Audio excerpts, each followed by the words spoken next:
4 दरवाजों के अंदर बंद वो तोता, जिसमें उस दुष्ट दैत्य त्रैलोक्यसुर के प्राण थे। उस तोते तक पहुंचने के लिए विभित्सना को अब भी 4 दरवाजों को और पार करना था। राजकुमारी रुद्रलेखा को सही सलामत वापस लाने की घोर प्रतिज्ञा के साथ मन में गहरा विश्वास लिए विभित्सना तीसरे दरवाजे को पार करती हुई हर्षित मन के साथ चौथे दरवाजे की ओर चल पड़ी। ये मुनि अंगिरा द्वारा दिए गए उस बुद्धि फल की ही करामात थी कि विभित्सना आसान से आसान और मुश्किल से मुश्किल सवालों के जवाब देते हुए 3 दरवाजों को बिना किसी मुसीबत के पार कर चुकी थी। विभित्सना चौथे जादुई दरवाजे के समक्ष जा पहुंची और उसके सामने भी उसने वही बात दोहराई। अन्य दरवाजों की ही भांति चौथा दरवाजा भी विभित्सना को एक कहानी सुनाना प्रारंभ करता है। सुनो लड़की, एक अय्याश राजा था जो हर समय बस राग रंग में ही डूबा रहता था। उस राजा का एक दीर्घदर्शी नाम का अत्यंत बुद्धिमान मंत्री था। राजा उस मंत्री के हाथों अपना राज्य निष्कंटक यानी बिना किसी आपत्ति, बिना किसी भय के पूर्ण विश्वास के साथ सौंपकर खुद केवल और केवल सुख भोगों में ही आसक्त रहने लगा। राजा का सारा समय उसकी अति सुंदर रानियों के मध्य ही गुजरता। राजकाज की पूरी जिम्मेवारी छोड़कर राजा रानीवास में ही रमा रहता था। महामंत्री दीर्घदर्शी उसके राज्य का चिंता भार वहन करता हुआ दिन रात एक कर रहा था। फिर भी लोग इस तरह का अपवाद फैलाने लगे कि यश केतु तो अब नाम मात्र का राजा रह गया है। मंत्री उसे व्यसनों में डालकर स्वयं ही राज्यश्री का भोग कर रहा है। महामंत्री ने जब लोगों के अपवाद सुने तो उसे बहुत दुख हुआ। एक दिन मंत्री ने अपनी पत्नी मेघाविनी से कहा, प्रिय, राजा सुख भोग में लिप्त है और मैं उसका कार्यभार संभाल रहा हूँ। फिर भी लोग ऐसा अपवाद फैला रहे हैं कि मैं उसका राज्य हड़प रहा हूँ। जनापवाद झूठा भी हो तो भी वह बड़ा हानिकारक होता है। जनापवाद के कारण ही भगवान श्री राम द्वारा सीता को त्यागना पड़ा था। अतः तुम ही मुझे सलाह दो कि ऐसी अवस्था में मुझे क्या करना चाहिए। अपने स्वामी की परेशानी जानकर उस धीर स्वभाव और अपने नाम के अनुकूल आचरण करने वाली मेघाविनी ने कहा, महामती, युक्तिपूर्वक राजा से पूछकर आपको तीर्थ यात्रा के बहाने कुछ समय के लिए विदेश चले जाना चाहिए। इस प्रकार निस्पृह होने के कारण आपके बारे में जो लोकापवाद फैल रहा है वह मिट जाएगा और आपके न रहने पर राजा भी स्वयं अपना राजकाज देखने लगेंगे। उसके बाद धीरे धीरे उनके व्यसन भी दूर हो जाएंगे। फिर जब आप लौट कर आएंगे और मंत्री का पद संभालेंगे तब आपको कोई दोष न देगा। पत्नी के ऐसा कहने पर मंत्री बोला, तुमने ठीक कहा प्रिय, मैं बिल्कुल ऐसा ही करूंगा। मंत्री राजा के पास गया और बातों ही बातों में उसने राजा से कहा, राजन, आप मुझे कुछ दिनों के लिए छुट्टी दे दें जिससे मैं तीर्थ यात्रा पर जा सकूं, क्योंकि धर्म में मेरी बहुत आस्था है। मंत्री की बात सुन राजा थोड़ा विचलित होते हुए बोला, ऐसा मत करो मंत्रीवर, तीर्थ यात्रा के बिना भी घर में रहते हुए दान आदि करके तुम पुण्य फल प्राप्त कर सकते हो। मंत्री बोला, दान आदि के द्वारा तो अर्थ शुद्धि ही पाई जा सकती है राजन, किंतु तीर्थों से अनश्वर शुद्धि प्राप्त होती है। मंत्री जब इस प्रकार राजा को समझाने का प्रयास कर रहा था तभी प्रतिहारी वहां पहुंचा और राजा से बोला, स्वामी, दोपहर का समय हो चुका है, अतः आप उठकर स्नान कर लें। स्नान का समय बीता जा रहा है। यह सुनते ही राजा स्नान के लिए उठकर खड़ा हो गया। यात्रा के लिए तैयार मंत्री भी उसे प्रणाम करके वहां से चला आया। मंत्री ने घर आकर जैसे तैसे अपनी पत्नी को मनाया, क्योंकि वह स्वयं भी उसके साथ चलने का आग्रह कर रही थी। फिर वह अकेला ही यात्रा के लिए चल पड़ा। अनेक देशों में घूमता हुआ और तीर्थों की यात्रा करता हुआ मंत्री पौड्र देश में जा पहुंचा। उस देश को पार करने के लिए समुद्र से होते हुए यात्रा करनी पड़ती थी। अतः मंत्री फेर लगाने वाली एक नाव पर सवार हुआ। नाव जब बीच समंदर पहुंची तो मंत्री ने बड़ा ही अद्भुत नजारा देखा। बीच समंदर एक बड़ा ही सुंदर कल्प वृक्ष, जिसकी पत्ते सोने की भांति चमचमा रहे थे। उस वृक्ष की एक डाली पर अद्भुत आकार वाली अप्सराओं से सौंदर्य की मालकिन एक सुंदर कन्या लेटी हुई थी और एक मधुर गीत गाए जा रही थी। कुछ देर गाकर उस कल्प वृक्ष सहित वो अप्सरा सी कन्या समुद्र में विलीन हो गई। मंत्री के आश्चर्य का ठिकाना नहीं था। मंत्री को इस तरह आश्चर्यचकित देख नाविकों ने कहा, श्रीमंत, आप शायद उस कन्या को देखकर आश्चर्यचकित हो रहे हैं। यह उत्तम कन्या तो इस प्रकार यहाँ अक्सर दिखाई पड़ती है। ये दिखाई देती है और फिर समुद्र में ही विलीन हो जाती है। शायद आपने पहली बार देखा है, इसीलिए ऐसा आश्चर्य व्यक्त कर रहे हैं। हाँ, शायद यही बात है, मंत्री बोला और उसी दिशा में देखता हुआ खामोश हो गया। कुछ और अन्य देशों में घूमते हुए मंत्री को जब काफी समय गुजर गया तो अंततः वो वापस अपने देश के लिए रवाना हो गया। लंबी राह तय करके जब मंत्री अपने अंग देश के निकट पहुंचा, तब नगर के बाहर आए कुछ गुप्तचरों ने उन्हें देखा, जिन्हें राजा यशकेतु ने उसकी खोज खबर लेने के लिए पहले से ही नियुक्त कर रखा था। गुप्तचरों ने जाकर राजा को खबर पहुंचाई। मंत्री के बिछुड़ने से राजा दुखी था, अतः वह स्वयं ही उसकी अगवानी हेतु नगर के बाहर पहुंचा और उसके गले लगकर उसका अभिनंदन किया। मंत्री दीर्घदर्शी को महल में लाकर जब राजा ने उसकी यात्रा का वृत्तांत पूछा, तब दीर्घदर्शी ने सुवर्ण द्वीप तक के मार्ग का सारा वृत्तांत उसे कह सुनाया और उस अलौकिक कन्या का वृत्तांत भी उसने राजा को सुनाया, जो अद्वितीय और अप्सराओं सी सुंदर थी। उस कन्या की रूप राशि का वृत्तांत सुनकर राजा इस प्रकार कामवश हो गया कि उसके बिना अब उसे अपना जीवन निष्फल जान पड़ने लगा। राजा तुरंत मंत्री को एकांत में लेकर गया और बोला, उस कन्या को देखे बिना मैं जीवित नहीं रह सकूंगा, अतः मैं तुम्हारे बताए मार्ग से उसके पास जाता हूँ। तुम न तो इस काम से मुझे रोको और न ही मेरे साथ चलो। मैं छिपकर अकेला ही वहां जाऊंगा। तुम मेरे राज्य की रक्षा करना, मेरी बात तुम टालना नहीं, अन्यथा तुम्हें मेरे प्राणों से हाथ धोना पड़ेगा।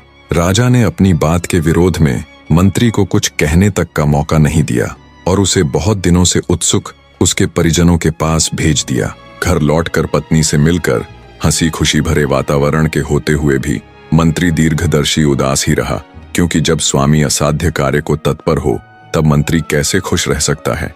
अगले दिन राजा मंत्री को अपना राज्यभार सौंपकर रात को तपस्वी का वेश धारण कर नगर से बाहर निकला।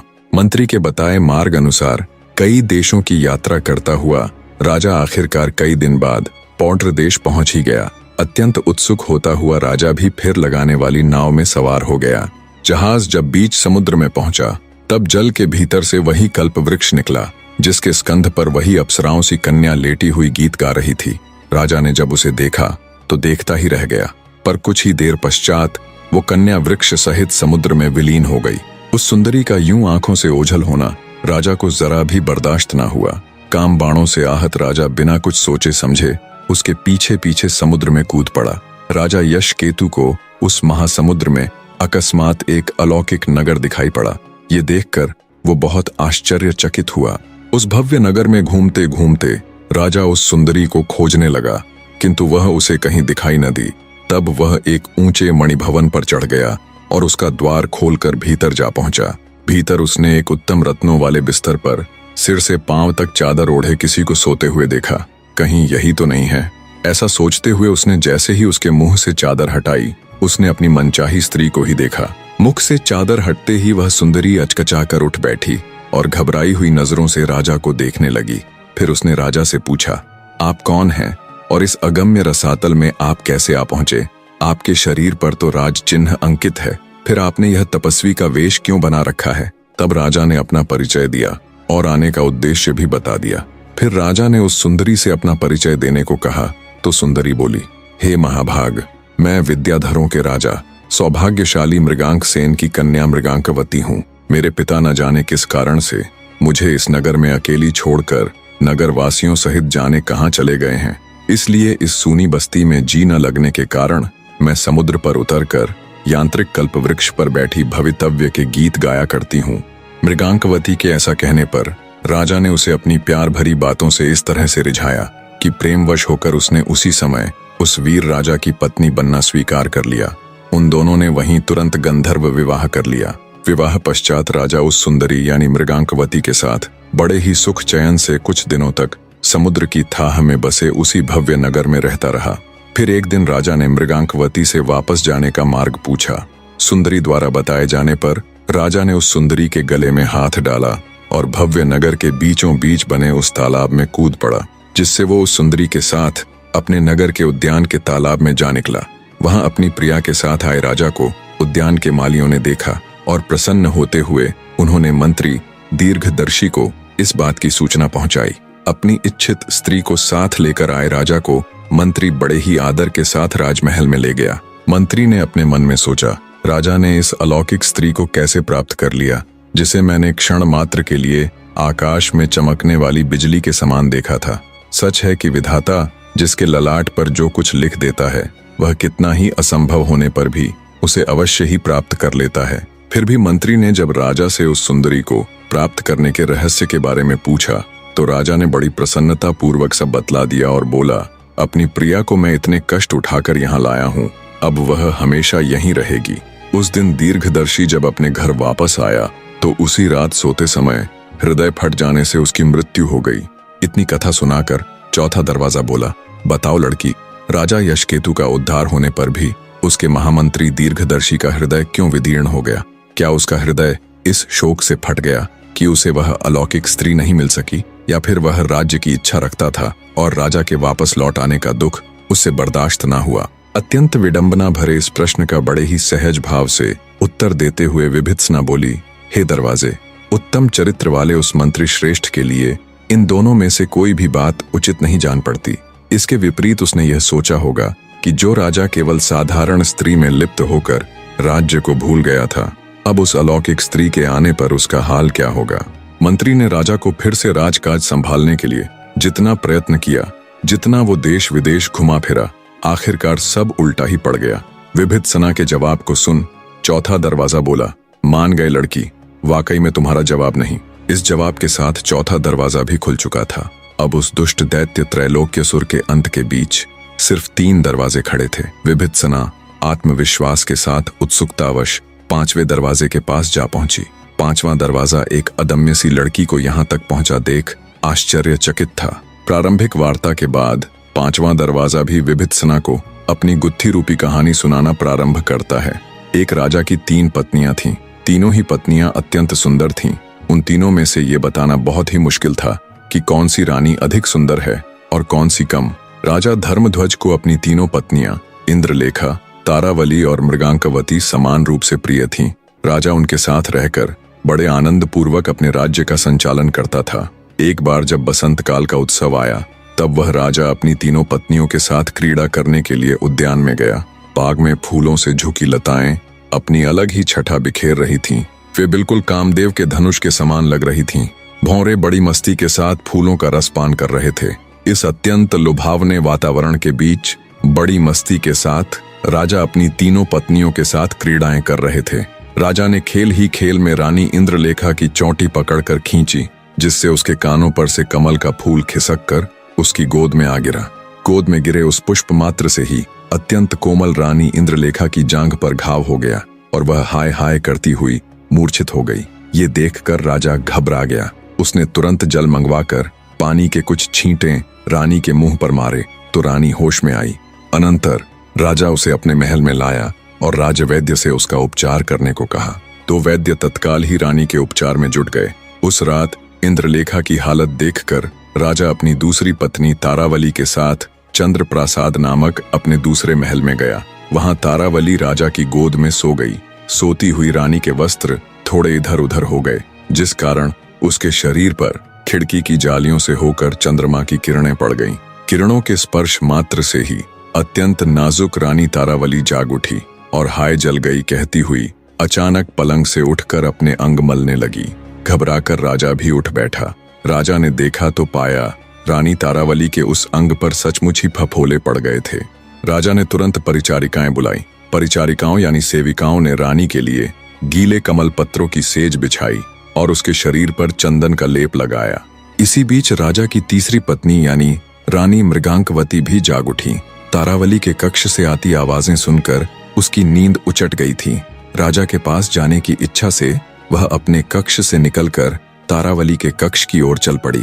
अभी वह कुछ ही कदम चली थी कि उसने दूर से किसी के घर धान कूटे जाने की आवाज सुनी। मूसल की आवाज सुनकर वह विकल हो उठी और हाय मरी कहते हुए मार्ग में ही बैठ गई। परिचारिकाओं ने जब रानी की जांच की तो उन्होंने उसकी हथेलियों पर काले गहरे धब्बे देखे। परिचारिकाएं दौड़ती हुई राजा के पास पहुंची और सारा वृत्तांत राजा को कह सुनाया। सुनकर राजा भी घबरा गया और तुरंत अपनी रानी की हालत देखने के लिए उसके पास आया। रानी के पास पहुंचकर राजा धर्मध्वज ने उससे पूछा, प्रिय, यह क्या हुआ? तो आंखों में आंसू भरकर रानी मृगांकवती ने राजा को अपने दोनों हाथ दिखाते हुए कहा, स्वामी, मूसल की आवाज सुनने से मेरे हाथों में यह निशान पड़ गए हैं। रानी की बात सुन आश्चर्य और विषाद में पड़े राजा ने उसके हाथों पर दाह का शमन करने वाले चंदन आदि का लेप लगवाया।